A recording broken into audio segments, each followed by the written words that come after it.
Ça permet de...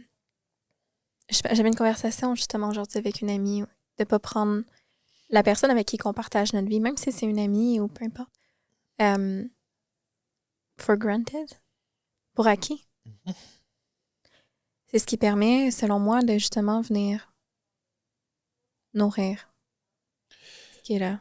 Parce qu'en tant qu'âme, on vient à la vie, mais nous faisons l'expérience de l'évolution à travers les relations. Notre relation à la nature, notre relation à d'autres humains, et on grandit à travers ces relations-là aussi. Mhm. Et même si c'est dans un état d'oubli, il y a dans la forme une croissance qui va se faire parce que chaque partenaire que tu rencontres, c'est un enseignant. Euh, donc, le divin t'envoie pour qu'en tant qu'âme, tu fasses des expériences que tu dois faire. Exactement. J'irai même loin pour dire que tout, même les trahisons, font partie de ce qui est sacré. Mais on n'élaborera pas beaucoup là-dessus aujourd'hui, mais il faut prendre du recul pour qu'après, tu te rendes compte, ah, tout ce que j'ai vécu toute ma vie était des conditions pour qu'un jour, je découvre, je me souvienne que je suis l'amour. Mm.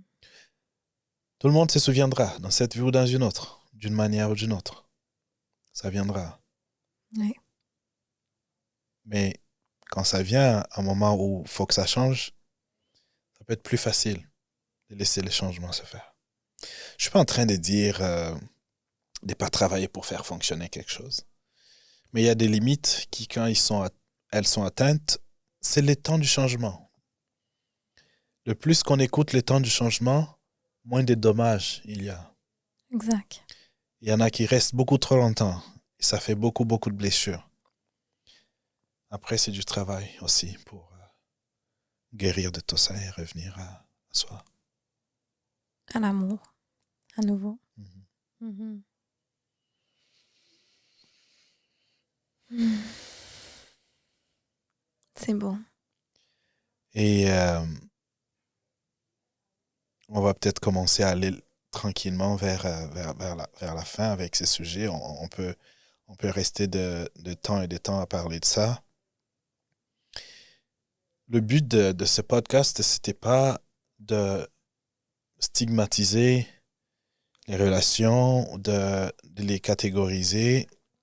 C'est simplement d'être dans l'accueil de ce qui est là, en fonction des ressources que vous avez dans le présent. Vivez ce que vous avez à vivre